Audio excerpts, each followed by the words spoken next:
UEFA champions ലീഗിലെ എക്കാലത്തെ മികച്ച goal സ്കോററായ Cristiano റൊണാൾഡോയെ ആദരിച്ച് യുവേഫ. യൂറോപ്യൻ ക്ലബ് ഫുട്ബോളിലെ റൊണാൾഡോയുടെ ശ്രദ്ധേയമായ നേട്ടങ്ങൾ മുൻനിർത്തിയായിരുന്നു യുവേഫയുടെ ആദരം.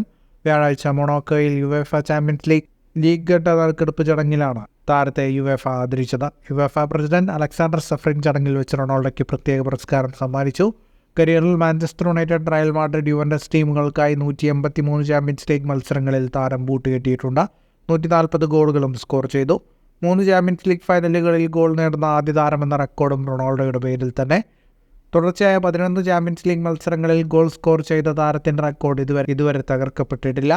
കരിയറിൽ 5 തവണ ചാമ്പ്യൻസ് ലീഗ് കിരീടം നേടിയ റൊണാൾഡോ 2008 മാഞ്ചസ്റ്റർ യുണൈറ്റഡിനൊപ്പമാണ് ആദ്യ കിരീടം ഉയർത്തുന്നത്. പിന്നീട് 2014, 2016, 2017, 2018 വർഷങ്ങളിൽ റയൽ മാഡ്രിഡിനൊപ്പവും കിരീടമുയർത്തി. ഫുട്ബോൾ ലോകത്തെ കൂടുതൽ വാർത്തകൾക്കും വിശേഷങ്ങൾക്കുമായി സ്പോർട്സ് കഫേ പോലെ തന്നെ സബ്സ്ക്രൈബ് ചെയ്യുക.